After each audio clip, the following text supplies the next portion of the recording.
Hai, Assalamualaikum. Kembali lagi di channel Belajar Seru, cara belajar yang menyenangkan. Anak-anak, sudah pernah lihat kecelakaan lalu lintas? Di video kali ini kita bahas yuk tentang manfaat keselamatan lalu lintas. Nah, anak-anak catat bagian terpenting dari materi ini ya.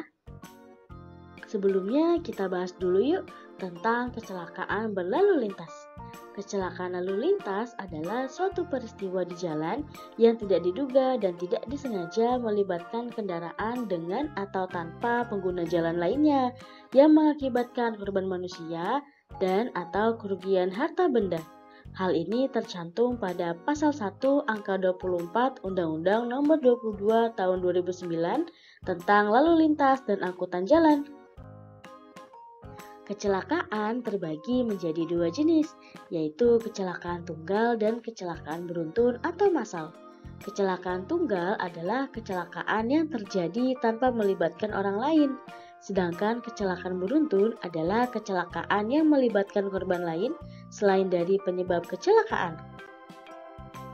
Lalu, pentingkah keselamatan berlalu lintas itu?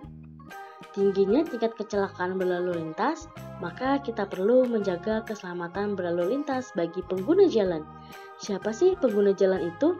Pengguna jalan adalah pengguna kendaraan seperti sepeda, motor, mobil, bus, dan lain sebagainya, serta pejalan kaki. Nah, anak-anak, yuk kita bahas aturan bagi pengendara motor dan mobil di jalan raya. Pengendara kendaraan bermotor adalah pengguna jalan yang paling rentan terkena bahaya berlalu lintas, sehingga penting sekali mematuhi peraturan yang berlaku. Seperti apa peraturan yang harus dipatuhi oleh pengendara motor ini? Yuk kita bahas. Peraturan yang pertama, wajib menggunakan helm SNI bagi pengendara motor dan sabuk pengaman atau seatbelt bagi pengendara mobil. Hal ini menjaga pengendara dari kecelakaan berlalu lintas. Peraturan yang kedua, pengendara bermotor baik mobil atau motor harus memiliki dan membawa STNK atau surat tanda nomor kendaraan serta SIM atau surat izin mengemudi. Syarat untuk mendapatkan SIM yang pertama berusia minimal 17 tahun, sudah memiliki KTP atau kartu tanda penduduk, sehat jasmani dan rohani, serta lulus ujian mengemudi secara praktek atau simulator. Peraturan yang ketiga, berkendara dan berhentilah sesuai dengan lampu lalu lintas yang menyala. Tidak boleh menerobos lampu merah. Pengendara wajib mematuhi rambu-rambu lalu lintas. Yang keempat, berhenti di belakang garis putih zebra cross, serta tidak berkendara di trotoar, karena trotoar adalah hak pejalan kaki. Agar pejalan kaki dapat menyeberang jalan, berlalu lalang dengan aman dan nyaman. Trotoar biasanya berada di sisi jalan raya dengan tanda garis hitam putih atau hitam kuning. Peraturan yang kelima, berkendaralah sesuai dengan batas kecepatan yang diizinkan di jalan. Berkendara dengan kecepatan tinggi dapat membahayakan diri sendiri dan orang lain. Yang keenam, saat kita berkendara, kita tidak boleh menggunakan alat komunikasi seperti handphone karena dapat mengganggu konsentrasi selama berkendara sehingga menyebabkan kecelakaan. Peraturan yang ketujuh, jika kendaraan memogok di jalan secara tiba-tiba, segeralah hubungi mobil derek untuk dibawa ke bengkel terdekat. Yang kedelapan, dilarang menerobos palang pintu kereta api saat sudah tertutup. Palang pintu kereta api yang tertutup menandakan akan ada kereta api yang akan melintas. Yang kesembilan, tidak boleh menggunakan jalur Transjakarta untuk kepentingan pribadi, seperti menghindari kemacetan. Yang kesepuluh, kendaraan umum atau pribadi dilarang berhenti secara mendadak di sembarang tempat. Hal ini dapat mengganggu pengendara lain. Sebelumnya, kita sudah bahas peraturan yang harus dilakukan bagi pengendara motor dan juga mobil.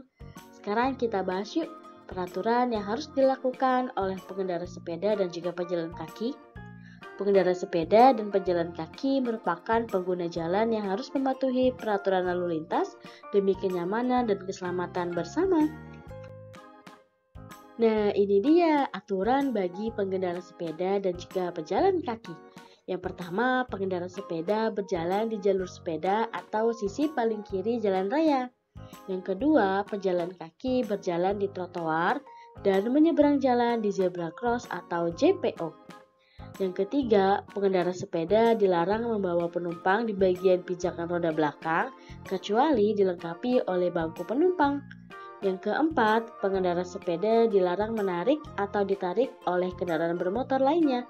Hal ini sangat berbahaya bagi pengendara sepeda. Kecelakaan menjadi salah satu penyebab seseorang kehilangan nyawa. Kecelakaan juga menjadi penyebab terhambatnya lalu lintas dan kerusakan berbagai fasilitas umum di jalan raya. Manfaat keselamatan berlalu lintas, yang pertama mengurangi terjadinya kecelakaan di jalan raya. Yang kedua, melindungi keselamatan diri sendiri dan juga orang lain. Yang ketiga, menghindari kerugian nyawa, harta, dan benda bagi pengguna jalan.